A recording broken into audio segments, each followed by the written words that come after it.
الحمد للہ رب العالمین والصلاة والسلام علی سید الانبیاء والمرسلین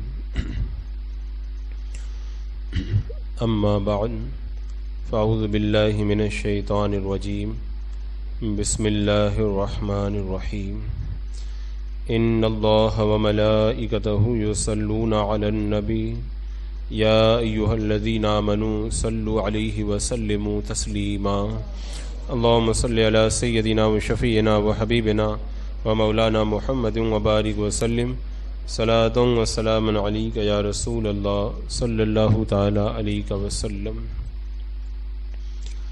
ويجعلون لله ما يكرهون وتصف ألسنتهم الكذب أن لهم الحسنى لا جرم أن لهم النار وأنهم مفرطون۔ اور اللہ کے لیے وہ ٹھہراتے ہیں جو اپنے لیے ناپسند ہے، اور ان کی زبانیں جھوٹ کہتی ہیں کہ ان کے لیے بھلائی ہے، تو حقیقتاً ان کے لیے آگ ہے اور حد سے گزارے ہوئے ہیں۔ یہ پچھلی آیات میں اس بات کا ذکر گزرا تھا کہ کافر کے گھر پہ اگر لڑکی پیدا ہو جاتی تو وہ منہ چھپائے پھرتے تھے اور نفرت کا اظہار کرتے تھے، اور اپنے لیے وہ لڑکی کی پیدائش کو شرم اور عار کا باعث سمجھتے تھے۔ اب ان آیات میں یہ ارشاد ہو رہا ہے کہ جن لڑکیوں کو وہ اپنے لیے پسند نہیں کرتے ہیں، ان کی نسبت یہ اللہ کی طرف کر رہے ہیں، تو جو اپنے لیے ناپسند ہے معاذ اللہ اسی کی نسبت وہ اللہ کی طرف کر رہے ہیں۔ یہ بھی ان کے کفر کی ایک نشانی ہے۔ یہ کافروں کا وتیرہ اور ان کا یہ طریقہ تھا کہ اللہ کے رسول صلی اللہ تعالی علیہ وسلم جب انہیں دعوت حق دیتے تو وہ کٹ حجتی کیا کرتے تھے۔ تو یہاں پر یہ ارشاد فرمایا گیا کہ اے محبوب، ہماری اس ڈھیل اور جلدی نہ پکڑنے کی بنیاد پر یہ لوگ اس کا غلط فائدہ اٹھائے ہوئے ہیں، اور اللہ تبارک و تعالیٰ کی طرف ان چیزوں کی نسبت کر رہے ہیں جو وہ اپنے لیے ناپسند اور برا سمجھتے ہیں۔ جیسے جب اولاد کی بات آتی ہے تو اللہ تبارک و تعالیٰ کے لیے بیٹیاں مقرر کرتے ہیں اور اپنے لیے جو ہے وہ بیٹے پسند کرتے ہیں، حالانکہ اللہ تبارک و تعالیٰ تو خالق و مالک ہے، وہ اولاد وغیرہ سب چیزوں سے پاک ہے۔ وہ جب مال کی بات آتی ہے تو جانوروں کی تقسیم تو ردی اور گھٹیا جو ہے وہ اللہ کا حصہ ٹھہراتے ہیں، اور اعلیٰ اور عمدہ جو ہوتے ہیں وہ اپنے لیے رکھتے ہیں۔ جب سرداری اور حکومت اور ملکیت کی بات آتی ہے تو اللہ تبارک و تعالیٰ کے لیے ذلیل بتوں کو معاذ اللہ شریک ٹھہراتے ہیں اور حصے دار بناتے ہیں۔ ایک عالم نے ایک بہت بڑے امیر سے کہا کہ اگر قیامت کے میدان میں اللہ تبارک و تعالیٰ تم سے پوچھے گا کہ میں نے تمہیں مال و دولت اور اسباب فراہم کیے، تو اس میں سے تم نے جو اعلیٰ قسم کے تھے وہ تو اپنے لیے رکھے، اور جو گھٹیا قسم کی چیزیں تھیں ان کو میرے لیے کر دیا۔ یعنی جو امیروں کا یہ طریقہ ہے کہ جب کسی بڑے رئیس کے یہاں، سردار کے یہاں، بادشاہ کے یہاں کچھ پیش کرنا ہوتا ہے تو بڑا عمدہ تحفہ لے کے جاتے ہیں، بڑی اعلیٰ کوالٹی کا جو ہے وہ سامان لے کر کے جاتے ہیں، اور جب اللہ کی راہ میں کسی فقیر کو دینا ہوتا ہے تو چونی اٹنی جیسے پہلے اور آج کل روپیہ 2 روپیہ یا جو ہے پرانی چیزیں جو ہے ان کو تھما دیتے ہیں۔ تو اب قیامت کے میدان میں اگر اللہ تبارک و تعالیٰ نے ان چیزوں کو اگر حاضر کر دیا جو اللہ نے تم کو عطا فرمائی تھی، اور پھر رب پوچھے گا کہ اے امیر تو یہ بتا، جو میں نے تجھے اعلیٰ چیزیں دی تھی وہ تو نے بڑے بڑے امیروں کے یہاں پیش کی، سرداروں کے یہاں، بادشاہوں کے یہاں اور دنیا داروں کو پیش کی، اور میری راہ میں نے یہی گھٹیا چیزیں پیش کی، تو اس وقت تو اللہ کی بارگاہ میں کیا جواب دے گا؟ پھر اس کے بعد میں اس عالم نے اسی آیت کریمہ کو پڑھا کہ وَيَجْعَلُونَ لِلَّهِ مَا يَكْرَهُونَ وَتَصِفُ أَلْسِنَتُهُمُ الْكَذِبَ أَنَّ لَهُمُ الْحُسْنَى، یعنی اللہ کے لیے وہ ٹھہراتے ہیں جو وہ اپنے لیے ناپسند ہے انہیں.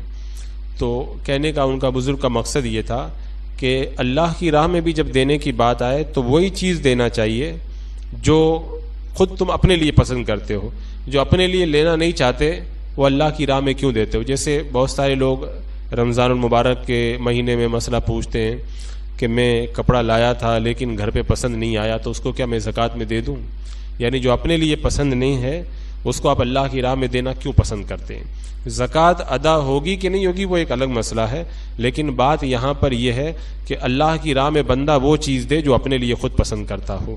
اسی طرح آپ دنیا کے معاملات میں دیکھ لیں، عام طور پر بندہ اپنے لیے، اپنے اہل خانہ اور اعزاء اقربا کے لیے اعلیٰ چیزوں کو رکھ لیتا ہے، اور اللہ کی راہ میں جب دینے کی بات آتی ہے تو جو ہے وہ گھٹیا اور اس طرح کی چیزیں نکالتا. اگر سامنے اور سیدھی سی مثال آپ دیکھنا چاہیں تو گھر پہ اعلیٰ قسم کے کھانے بنے ہیں اور اچھے اچھے مہمانوں کے لیے بہترین غذاؤں کا انتظام ہوتا ہے، اور اگر کوئی دروازے پہ اگر کوئی فقیر آواز دیتا ہے تو وہ کل وہ رات والی روٹی رکھی تھی نا، وہ ذرا اس کو باہر جا کے پکڑا دو. تو یعنی یہ اللہ کی راہ میں دینے کے لیے ہم لوگوں کا اپنا یہ جو ہے وہ نظریہ بنا ہوا ہے. تو اس بزرگ نے بڑی پیاری بات کی، وہ درمیان میں نے عرض کر دی. یہاں پہ عرض یہ کرنا تھا کہ اللہ تبارک و تعالیٰ کے لیے کافر اس چیز کو ٹھہراتے تھے جو وہ اپنے لیے ناپسند کرتے تھے. اگر ان کے گھر پہ بچی پیدا ہو جاتی تو یا تو زندہ دفن کر دیتے، یا اس کی طرف دیکھنا گوارا نہیں کرتے، یا جو ان کا رویہ تھا جو میں نے پچھلی آیات کی تفصیل میں بیان کیا تھا وہ سب کرتے.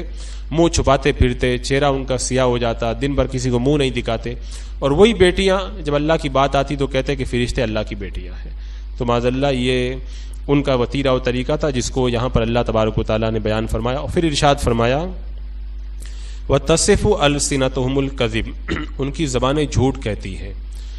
یعنی ان کا ایک گناہ یہ بھی ہے کہ وہ اللہ کے لیے بیٹیاں وغیرہ تو ٹھہراتے ہی ہیں، ساتھ میں جو ہے وہ اتنی بے ادبی گستاخی کے باوجود بھی ایک جھوٹ اور بھی بولتے ہیں. وہ جھوٹ کیا بولتے ہیں؟ وہ جھوٹ یہ بولتے ہیں کہ ان لہم الحسنی، کہ بے شک ان کے لیے بھلائی ہے. یعنی وہ کیا کہتے ہیں کہ پہلی بات تو وہ مرنے کے بعد دوبارہ زندہ ہونے کو مانتے نہیں، ان کا یہ عقیدہ ہی نہیں ہے کہ مرنے کے بعد ہم دوبارہ زندہ ہوں گے.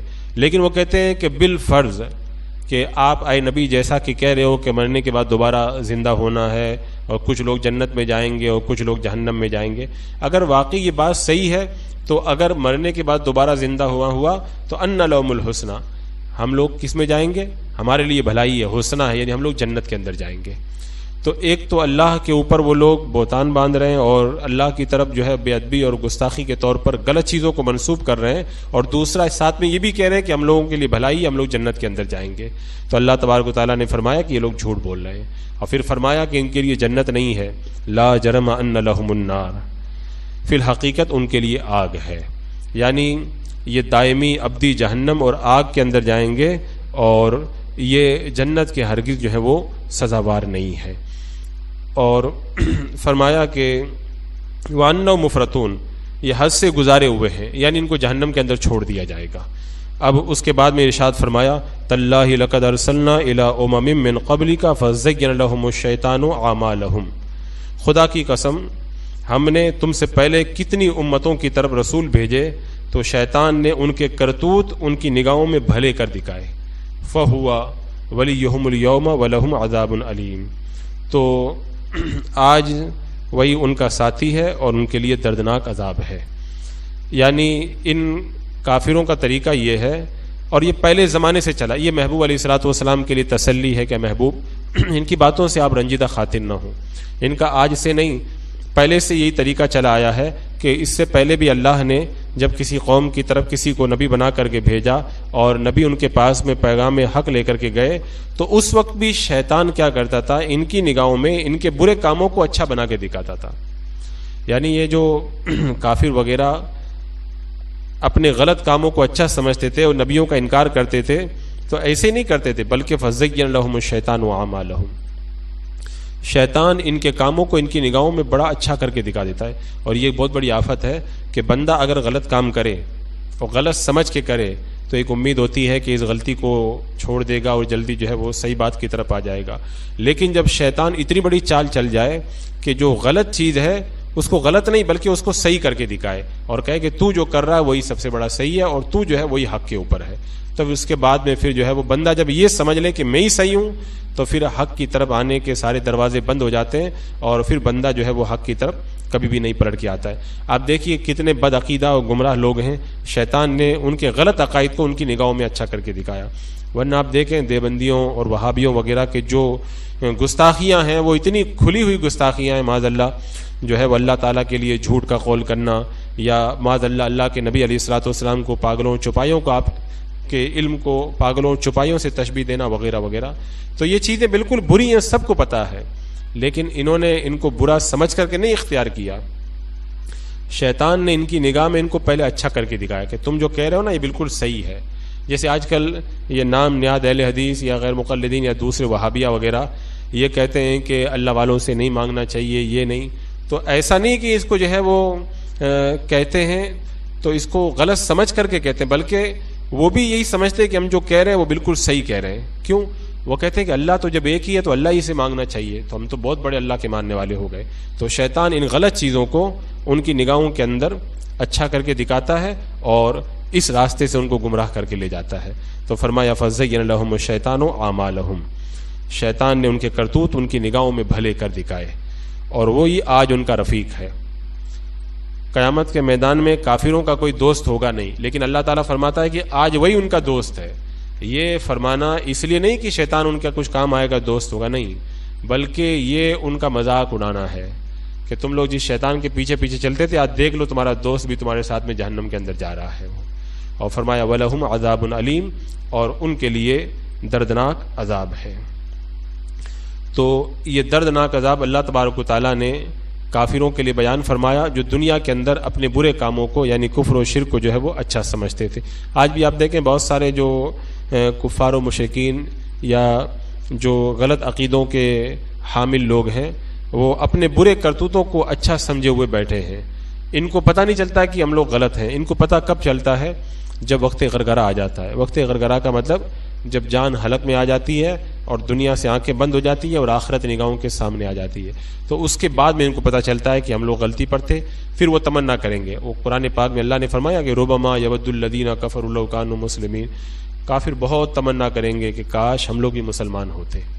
تو یہ بعد میں ان کو اپنی غلطی پتہ چلے گی. شیطان نے ابھی کیا کیا ہے, وہی جو کہا گیا نا کہ گندگی کے اوپر چاندی کا ورق لگا کر کے اور اس کو خوب سجا کر کے پیش کر دیا جائے, تو جو نادان ہے وہ سمجھ نہیں پاتا, وہ سمجھتا ہے یہ ٹھیک ہے.